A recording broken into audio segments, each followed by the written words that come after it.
嗨，大家好。今天呢，一天应该都是艳阳天。早上吃了饭以后啊，还是趁着现在9点来钟早上的时候呢，太阳还没有那么猛烈啊，稍微出来骑行一段。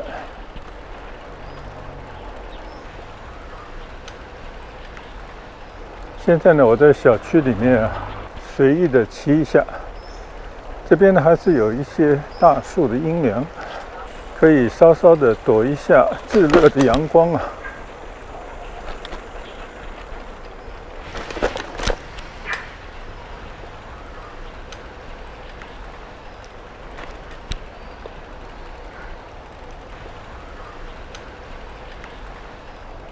骑在这个绿怡花园里面，可以看到这边呢有很多的独立的房子，很多人家呢确实把自己的小院啊装点得非常宜居的这样的一个环境啊。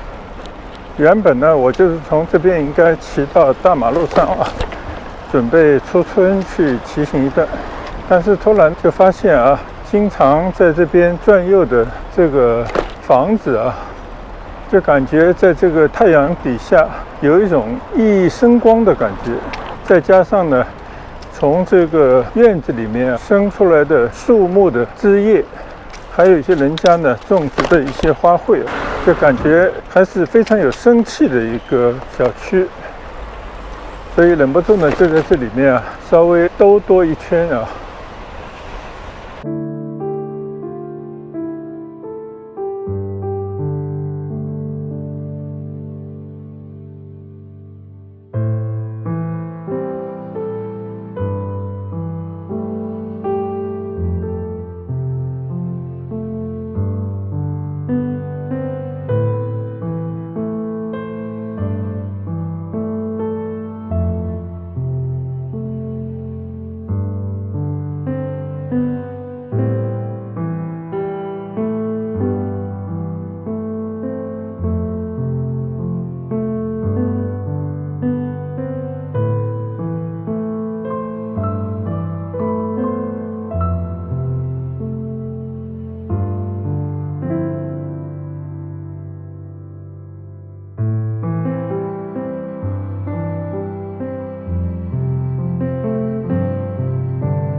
现在眼前这些房子啊，虽然都是20-30年以前建的比较旧的房子啊，但是呢，当年建房子的时候没有像现在密度那么高，可能当年因为地价比较便宜的原因啊，建筑成本也没有像现在那么高，所以呢，很多的房子啊都还是建得比较阔绰。像这边的很多房子呢，不管是那种连体的啊，还是独立的，最高呢也就是3层楼，大家呢都自己有自己的一个出入的门洞，多少呢也有一个封闭啊自己可以管理的一个小院。虽然因人而异，有些人呢就会把自己的家里啊装点得更宜居，有些呢可能就马虎一些，有些呢这边是常住啊，但肯定也有一些呢就是用来度假，周末才回来等等吧，这些用途呢各不相同。无论这些房子的新旧、装修，还有就是居住的情况如何啊，唯一相同的一点呢，就是你如果守在这边20-30年，它在无形当中呢，这个价格啊就发生了非常大的变化。往往是那些长期持有、无心插柳的人呢，最后无意当中呢，反而就得到了最大化。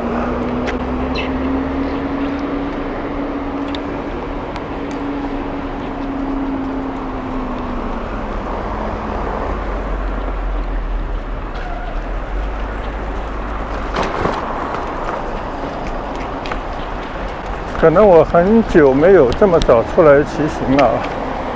来到这个学院路这个门的地方呢，就发现这边出村的车非常多，所以我才意识到啊，现在就是一个上班的高峰时段。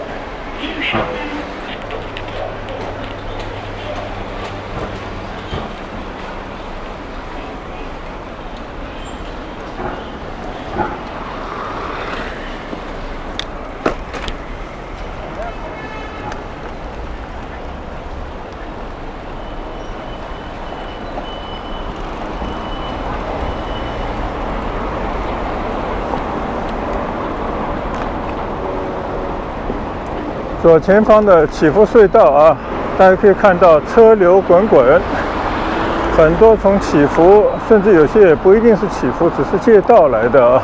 这些车辆呢，都会通过这个起伏隧道呢，进入金山大道，然后呢走星光快速啊，或者是其他的一些道路，前往自己要去工作的地方。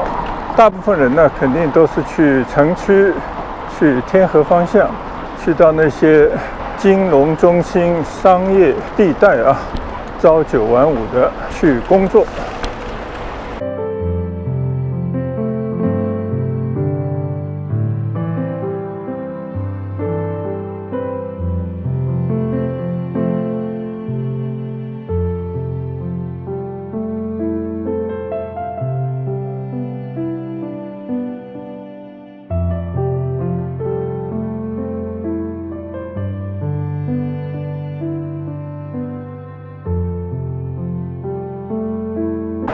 对于我来讲啊，没有什么目的，只是呢随意的出来骑行一下。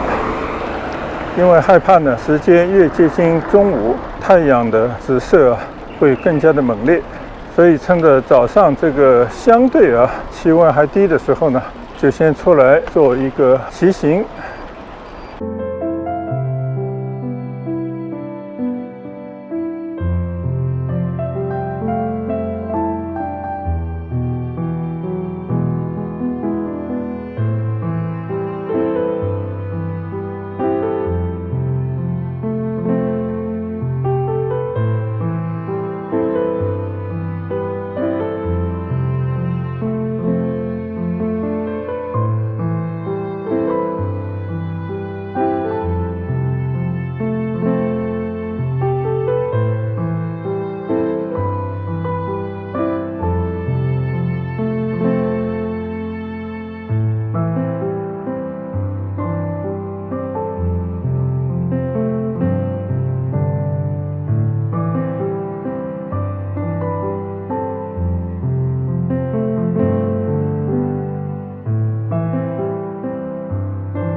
看来啊，太阳还没有爬得很高，斜射的阳光啊会被那些树丛挡住相当部分，就形成了一片绿荫。在这样的绿荫底下骑行呢，相对还是比较凉快啊。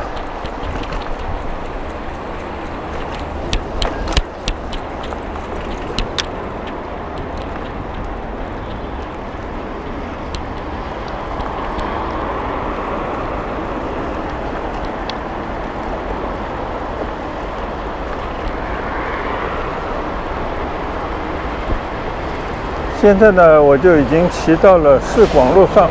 虽说呢没有什么目的地啊，但是呢有一点是肯定的，就是想骑到祈福村外，再来兜个圈。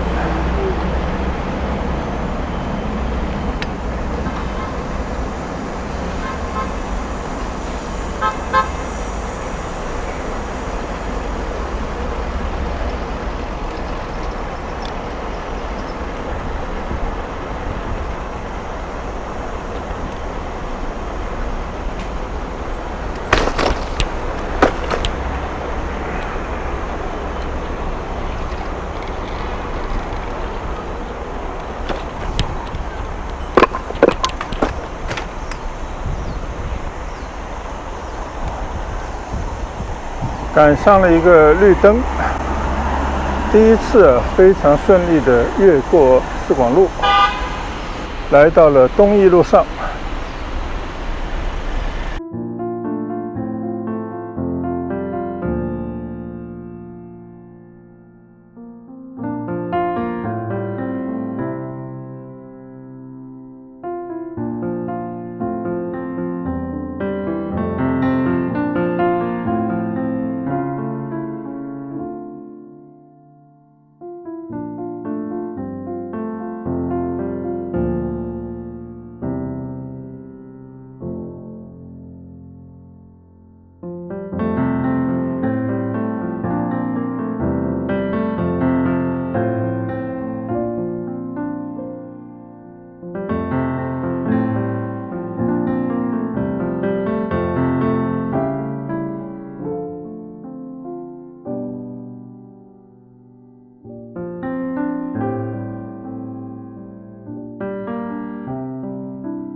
看到这个东义路啊，整条马路的这些绿化带、这些大树啊，都已经长得非常大了，形成非常大的一个遮阴的这么一片树荫。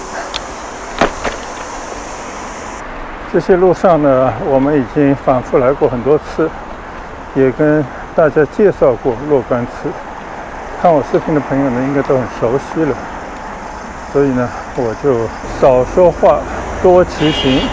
大家呢也就随着我的骑行啊，看看路上的风景吧。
现在呢，我已经骑行在星光快速快要结束的路段的旁边的一条小路上。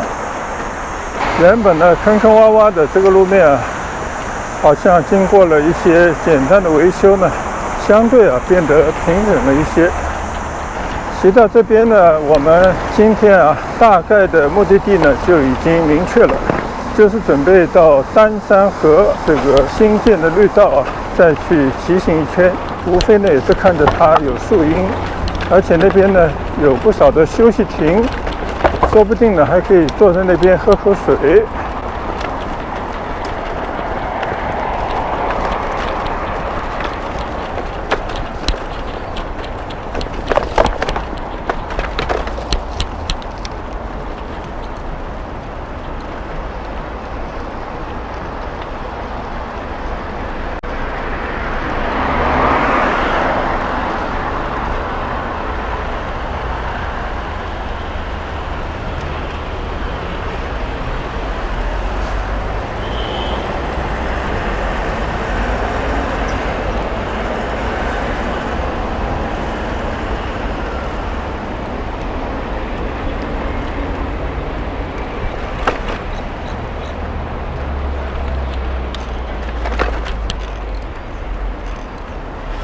一转眼呢，我又骑进了懒塘村。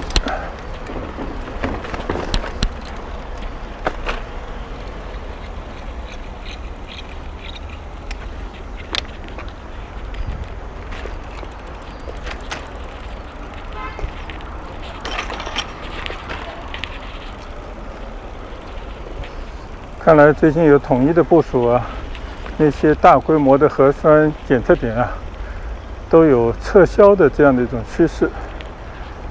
原本呢，这个懒塘村王氏宗祠门前都是一大片的帐篷做核酸检测的，但是呢，现在看来大部分都撤了，保留了一点而已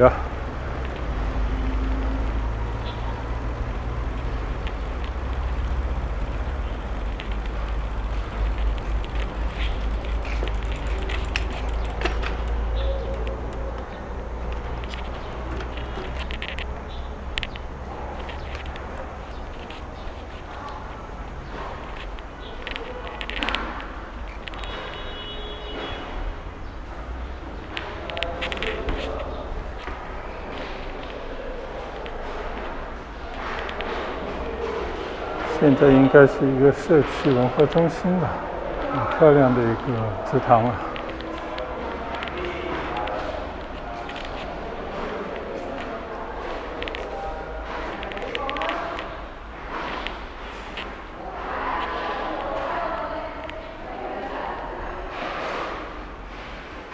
很漂亮的一个祠堂的一个建筑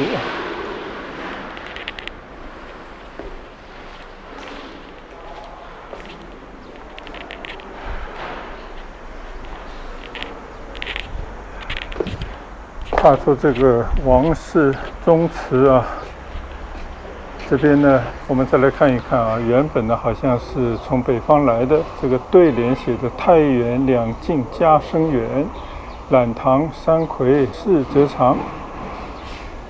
这边呢有个说法就是说中原移民到南方来的人呢，很多人都从山西大槐树那边作为一个起点，然后呢经过千百年来的繁衍呢，很多人就把山西的大槐树作为自己的老家。从这个对联里面呢，应该也看得出这个含义相当不错虽然这边还是有一些保留的做核酸检测的帐篷但是看来呢，慢慢的就要进入一个新的这样的一个防疫的阶段了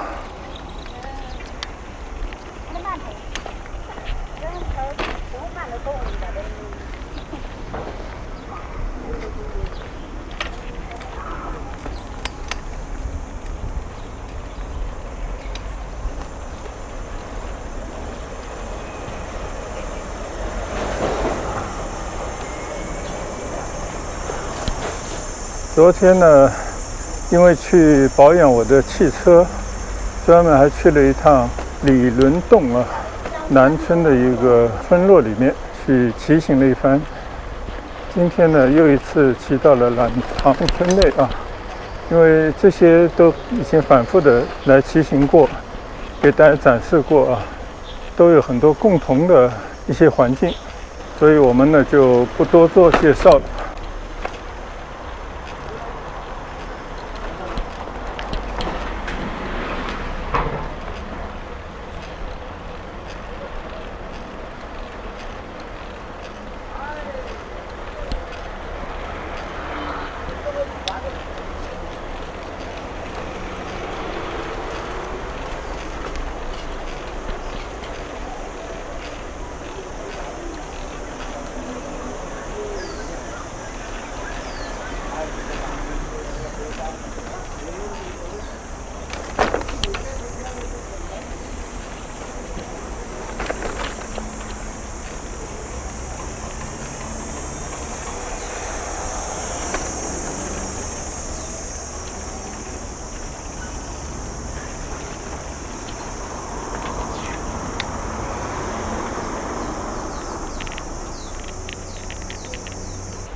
从懒塘村里面出来呢，就是丹山河绿道。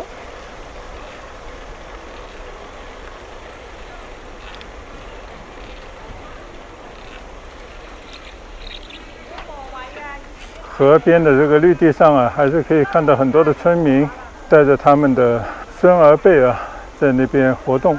大树下面呢，还是有些阴凉。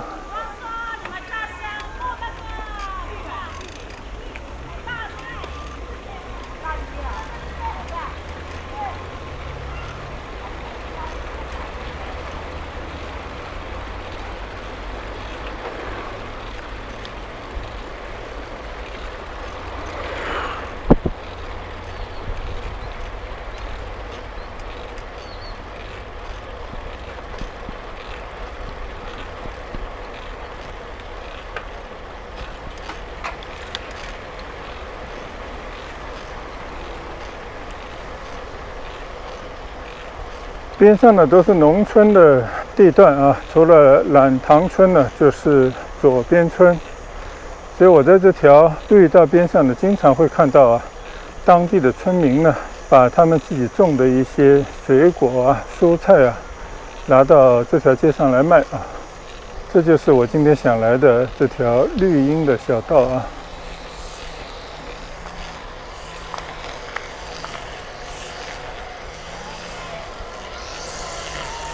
其实在这个小道上啊，任凭外面阳光普照、烈日当头，但是在这个小道上骑行呢，还是非常的舒适啊。这个阴凉底下呢，也比较凉快。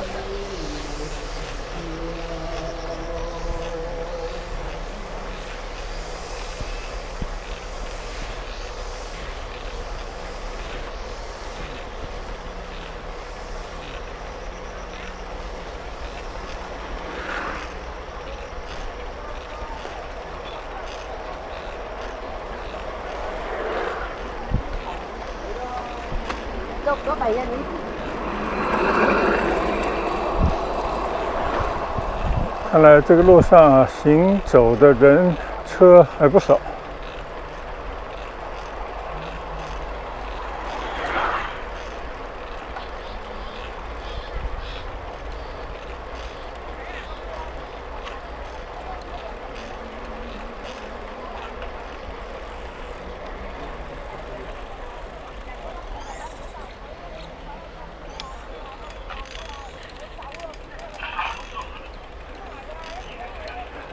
刚才看到这位老哥啊，他用他的摩托车发电啊，让自己呢通过一个外接触的电源，为他在摆摊的过程当中，可以为很多的电子设备充电。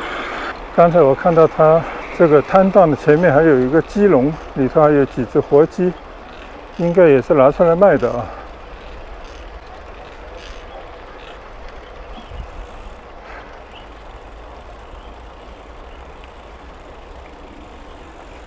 你看这个里边呢，就是我们上次也曾经，应该就是左边村里的那些农地啊。上次我们在里面也走过，就变成了一小块一小块的，不知道是自留地呢，还是他们分配的农田呢。这边开一个门呢，就可以把他们的农作物、农产品拿出来摆卖了。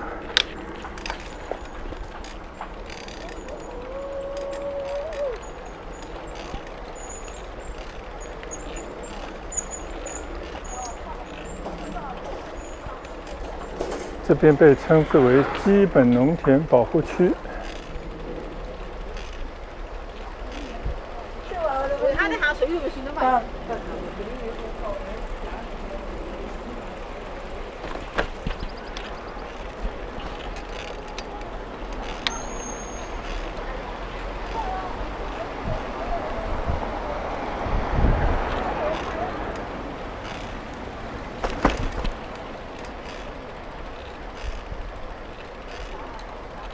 刚刚呢，我们是从对面左前方那个碧道骑过来，现在呢，我们转到了它的对面。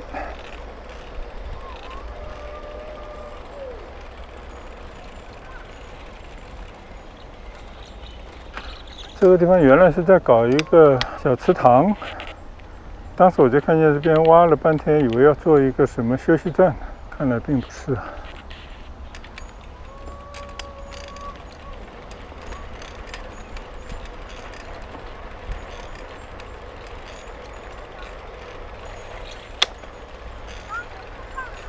这边呢，看来人更多更多的这些家庭为单位尤其是大人和孩子在这边呢乘凉。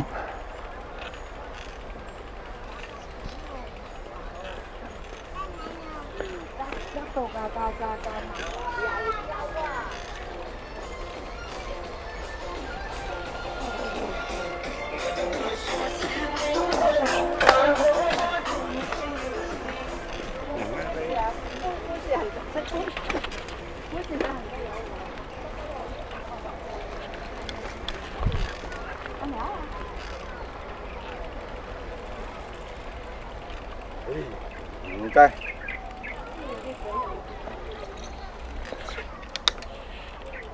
这边呢就是一片火龙果的田了这火龙果结出那些果实都已经成熟了，有个牌子欢迎来采摘，应该这是个采摘园吧。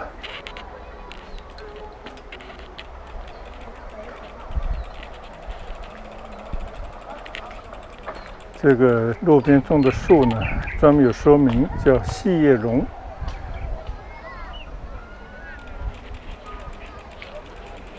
估计就是这个叶子看是比较小一点吧，所以这一派乡野的气息可以让人忘掉凡尘的烦恼。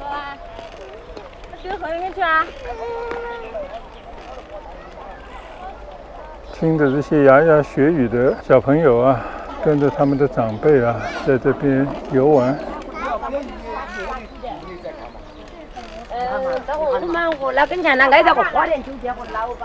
按现在的一种说法呢，就是非常治愈的那种感觉。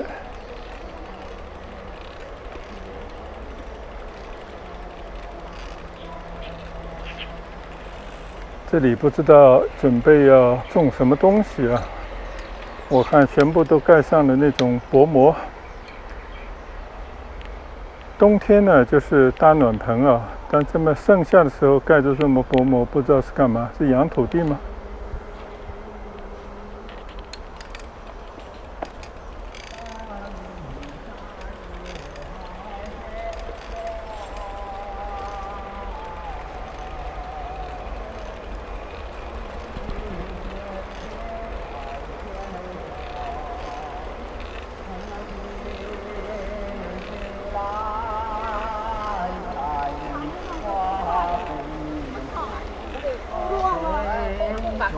係咯，等插白豆點起身。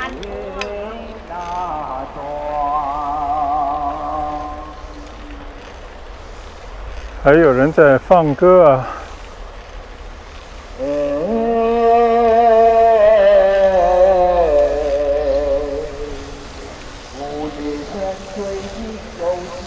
像我现在这样的在这样的绿道上骑行非常悠闲自在。虽然呢可能起不到一个锻炼身体、增加肌肉的功能啊，但是呢可以陶冶情趣啊。这种缓慢的骑行，看看身边的风景啊，确实是非常惬意的这么一段时光。所以呢，我们也没有必要鱼和熊掌兼得，看看景，舒舒心就好。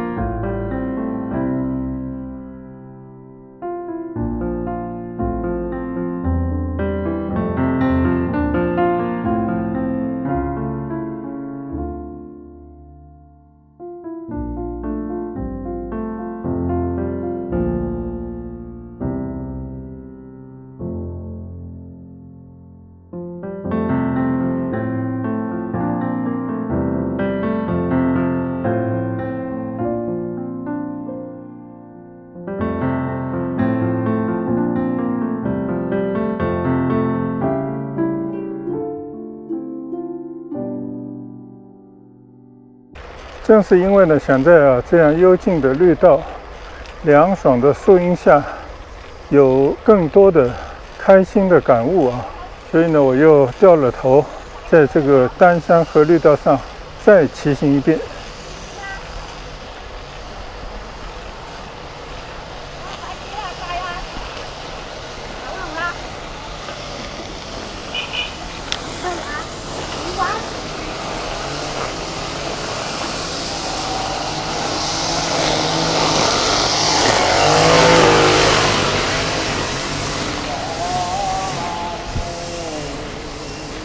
即便是这样的绿道呢，也是需要长期的维护啊。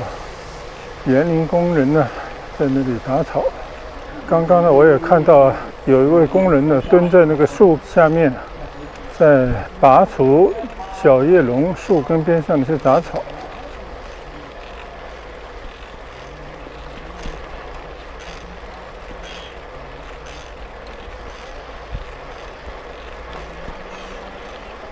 所以呢，我们在享受这些美好的环境的同时，也不能忘记啊，这些打理环境、维护环境的这些环卫人士啊，还有园丁们的辛勤劳动。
前面呢就是左边村啊，但是我们今天呢继续回到这个东环碧道上来骑行。有。我哋執咗佢。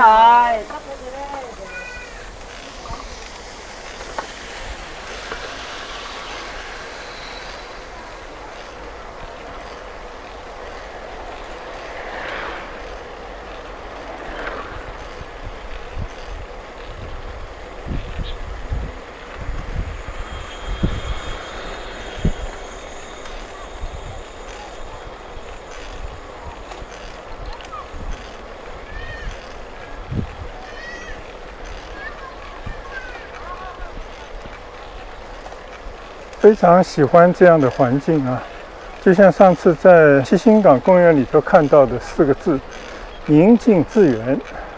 在这样的一种绿道上缓缓的骑行啊，确确实实可以让心绪变得平静啊。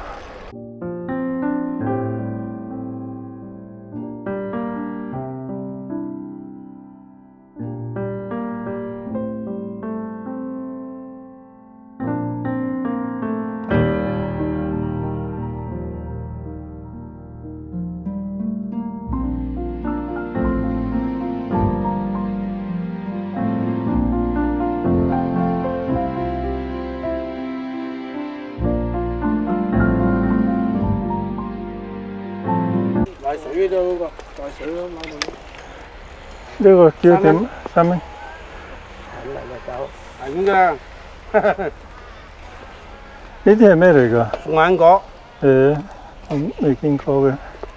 你唔係啩？幾廿歲未見過？未見過。鳳眼果，我哋叫噴果。哦。咩嚟啫嘛？呢啲好㗎。噴果。嗯。得，俾我走啦。你係咪自己種㗎？係啊，就全部自彈自燒。係啊，幾好啊！呢度環境幾好。即係黑食嘅咋，黑米乜啊，仲衰過黑食啊！啲雞都係你㗎，哇！自己還雞㗎。幾好啊9蚊啊！好。黑有個死啊！唉，呢啲嘢點食㗎？呢啲煲浪水啊，炆雞炆鴨啊，即係你同啲栗子食過栗子未啊？食過。好食過栗子。即係你個生食都可以食到㗎？可以啊。哦，係咩？嗯。咁我買幾個試一試咧，我未試過嘅。啊，生食咧一定搣咗外邊啲浸啊。哦，係咩？搣咗黑色浸啊。係啊。好甜㗎。試一試啊，試一試。又甜又爽。你真係未試過嘅呢啲。點啊？即係全部加埋14蚊係嘛？啊嚇。好，唔該。多謝。風率差唔多，好似個風率。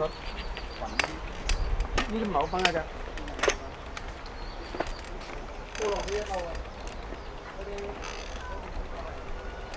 其实我以前来过好多回啊，看见这位农村的大哥在那边摆卖他的一些自己种的农副产品啊。正好今天呢，也是前方有一个菜篮子挂在我的车前啊，就是那个车头包。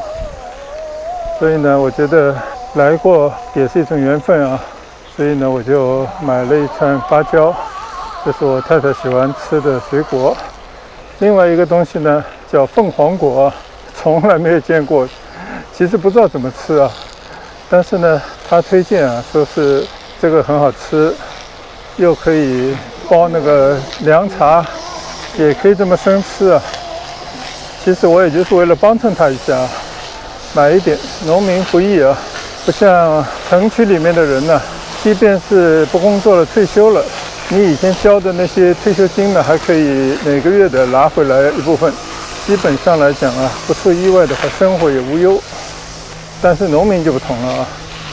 当然了，广州城郊的农民是个例外啊，因为他们可能因为一些土地的开发利用，可能会有一些分红的收入吧。但是呢，农民的退休金呢是非常少的啊。所以如果仅仅是靠政府发的一些退休金呢，农民的生活是难以维持的。所以呢，农民也要利用他们的优势，就是相对来讲，村里总是会有一些田地啊，分到各家各户，就有点像我们记忆当中的以前农村的自留地吧。他们可以在这个自留地上面呢自由的发挥啊，种一些他们认为有经济价值的一些作物。再加上呢，南方这个气候啊比较温暖，这些农作物呢比较容易成熟。如果田间管理得当呢，每年还是会有不少的产出。这种产出呢，除了一部分自己食用之外啊，就可以拿出来出售给那些城市的居民啊。就像我们到这边来走一走呢，其实并不是贪它一个便宜啊，而是说就近呢就在那边买一点。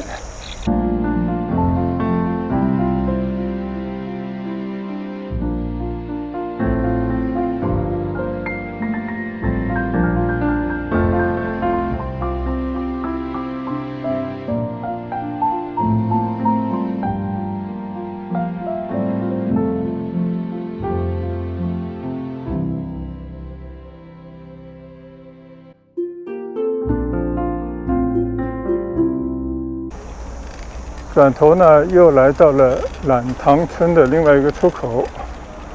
那我们还是往村庄里面去骑一下吧。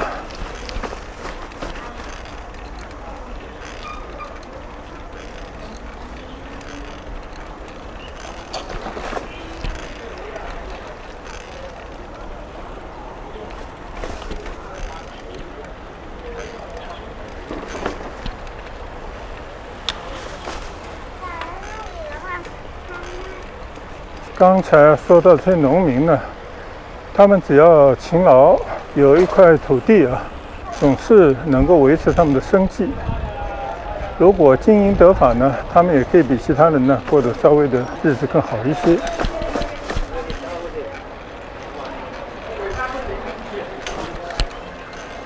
骑回到了村里啊，就可以感受到啊，他们还有一个生财之道。就是可以把他们这些自建的房子、多余的房间呢，用于出租，既方便了那些外来的务工人员啊，需要临时找一个住所的地方，以一个相对于城里便宜很多的这个房租呢，来作为一个临时的居所。同时呢，又可以让村民啊，利用他自己土地上的房子呢，来得到一份收入的补充。所以这是一个一举两得的事情。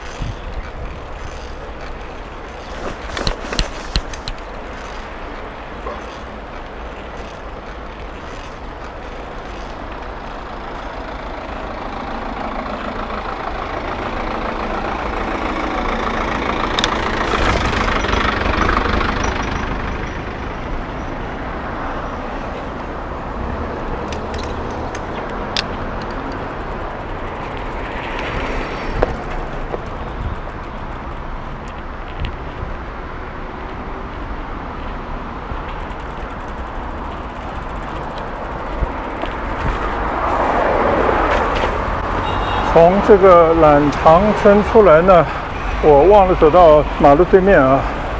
现在呢，就推行一个上坡道，向着这个前方的保利的一个叫红月花园那边，大概要走300米。天气很热啊，幸好呢还是有树荫，否则这个300米的这个上坡路啊，即便是走一遭也是有些辛苦啊。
现在呢，我从这条叫学一路的，在保利啊，这个叫什么楼盘边上一条路呢，向东一路骑过去，再从东一路呢回到祈福新村。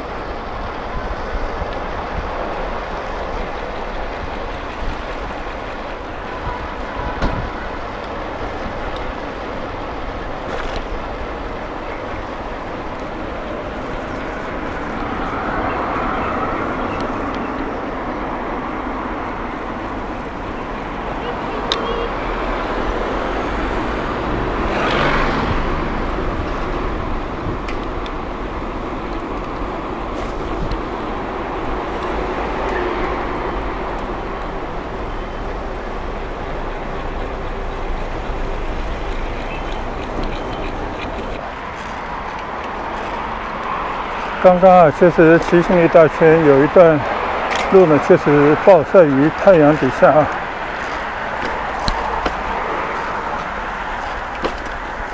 幸好带了水，否则的话呢，真的会中暑啊。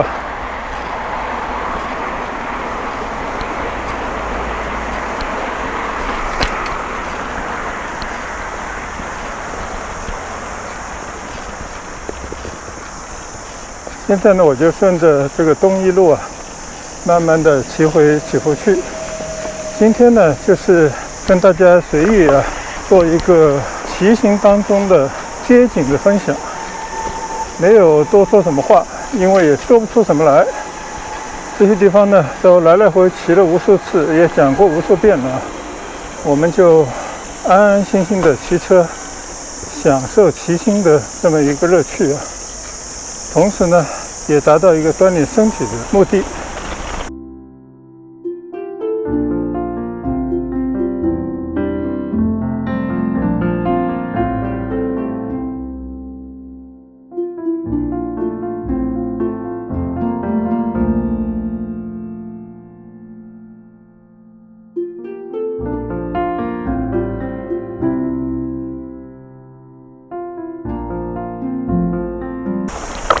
那我们在这边呢，就谢谢各位的跟随和陪伴，同时呢，也把这个路边的风景呢分享给看我视频的各位朋友。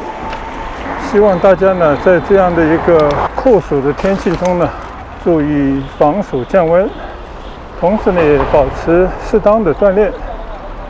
最后呢，祝大家都有开心快乐的每一天。今天我们的视频就分享到这边。跟大家说一声再见，拜拜。